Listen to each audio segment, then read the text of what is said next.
ben non. Alors Robin, ça va? Eh ben oui, ça va bien, très bien. Le soleil qui revient, les allergies, le pollen, le nez qui coule, l'été quoi, génial. J'adore cette période en plus.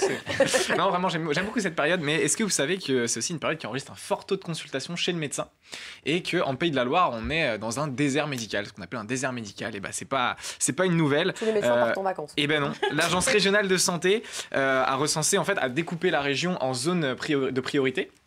Et par exemple, en Sarthe, 40% du territoire est inscrit en zone prioritaire, ou encore en Mayenne, par exemple, on trouve un médecin pour 2500 patients, contre une moyenne nationale de 800 personnes pour un médecin. Donc ça fait quand même assez peu. Et en attendant qu'ils viennent s'installer, on va partir côté numérique pratique avec les applis qui vous permettent de faciliter, par exemple, un diagnostic global ou une prise de rendez-vous, quand il y a un médecin, bien sûr. On commence avec Doctisia, l'appli qui a été créée par un médecin urgentiste qui, en fait, soignait des personnes et à plusieurs reprises s'est rendu compte qu'il n'avait pas forcément les informations nécessaires pour bien soigner la personne, par exemple les anciens traitements ou les différents antécédents médicaux. Donc il a créé cette appli Doctisia qui est un genre de carnet de santé numérique où vous rentrez toutes vos informations concernant votre bilan de santé. Et vous pouvez aussi mettre directement vos documents, par exemple une ordonnance ou un bilan sanguin, une radio. Et en fait, vous pouvez les garder directement sur votre smartphone. Et ça nécessite... carnet de santé virtuel. Exactement. Et ça nécessite pas de connexion internet. Donc pour les situations d'urgence, c'est plutôt pratique. Et donc voilà, c'est plutôt une belle avancée pour la médecine. iCare, qui est une appli gratuite aussi disponible sur Android et sur App Store, qui est parfait en fait pour un suivi global. L'appli vous permet de mesurer par exemple votre vue, votre audition. Et puis vous pouvez vous connecter aussi à un bracelet par exemple pour avoir un conseil un peu plus personnalisé ou à une balance connectée pour avoir des infos sur votre poids, sur votre nutrition. Donc voilà, c'est un check-up assez global avant d'aller chez le médecin qui vous permet d'avoir une vue d'ensemble sur votre situation actuelle.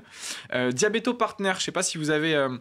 Si vous êtes peut-être diabétique ou si vous avez des gens qui sont diabétiques dans votre famille, Diabéto Partner a été développé par l'Association française des diabétiques. On vous donne accès à des conseils nutrition, des activités spécialisées aussi ou des recettes pour le quotidien des diabétiques. On permet également de décrypter les étiquettes alimentaires, donc pour trouver les sucres cachés. Donc voilà, oui. Vous pouvez scanner une étiquette et on vous donne vraiment la composition exacte des éléments. Et plein d'autres fonctionnalités utiles comme par exemple le rappel de médicaments ou le suivi diabétique justement.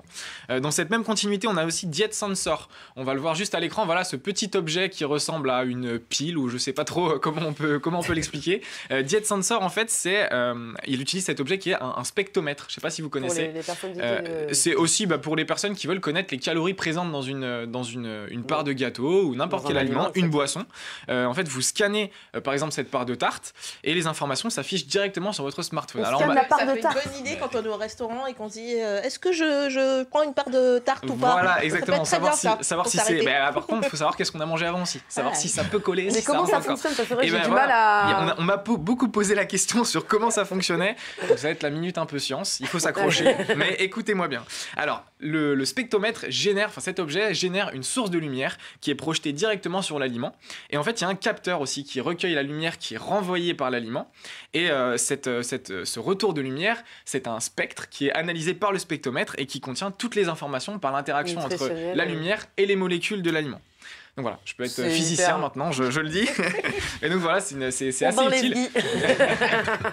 L'appli en mode payant, je crois qu'elle est sur 79 € par an. Donc c'est quand même... mais ça vous donne accès à un conseil vraiment personnalisé. Oui, mais voilà, c'est pour un accompagnement sur la nutrition, c'est quand même un investissement qui peut être vraiment utile. Épiderme, ça c'est pour le côté un petit peu plus dermato, parce qu'on l'appelle justement le dermato de poche. Si vous avez des nombreuses questions, par exemple un grain de beauté que vous trouvez un petit peu bizarre, on sait que les rendez-vous chez les dermatos peuvent prendre vraiment énormément de temps. Et avec cette application-là, on permet d'avoir un diagnostic en quelques heures. Vous prenez en photo, 2 photos, en plaçant à 10 cm à peu près de la liaison cutanée ou de la lésion cutanée ou de votre question justement par rapport à votre peau. Et puis vous remplissez un petit questionnaire avec les antécédents, si ça gratte, si ça brûle, si ça pique, votre âge par exemple, et vous allez avoir un retour d'un dermato qui va analyser votre dossier sous quelques heures et qui va vous dire si vous devez aller consulter un spécialiste, si vous devez aller aux urgences ou directement quels soins doivent être effectués pour soigner justement cette petite blessure. Ça peut faire des économies, exactement, et puis ça permet aussi d'éviter la psychose quand on a quelque chose qui nous dérange un petit peu. On est souvent tenté d'aller voir sur les forums et autres, et qui n'est pas forcément la bonne solution. Donc là, on a directement un retour d'un médecin. Doctolib, si comme moi, vous n'en pouvez plus d'attendre, je crois qu'autour de la table, on s'est un peu concerté avant l'émission, et tout le monde est d'accord là-dessus. Si on n'en peut plus d'attendre et de rester pendre à notre téléphone pour avoir un rendez-vous médical, et Doctolib, c'est vraiment la solution. C'est une jeune société parisienne qui se développe plutôt bien, parce qu'en Pays de la Loire, 750 praticiens ont déjà adhéré. Comment ça fonctionne c'est tout simple. En fait, vous enregistrez. Et vous trouvez directement les médecins spécialisés autour de vous. Vous pouvez prendre un rendez-vous, vous obtenez un rappel de rendez-vous. Et ce que je vous disais tout à l'heure en off, c'est que justement, si jamais il y a une personne qui se désiste d'un rendez-vous, vous avez une notification et vous pouvez prendre ce rendez-vous-là. Donc ça permet de limiter déjà les désistements. Donc pour les médecins, c'est vraiment hyper avantageux. Et pour vous aussi, parce que vous pouvez retrouver avec un rendez-vous de dernière minute qui peut être super pratique pour vos horaires. Et qui fait gagner du temps. Exactement.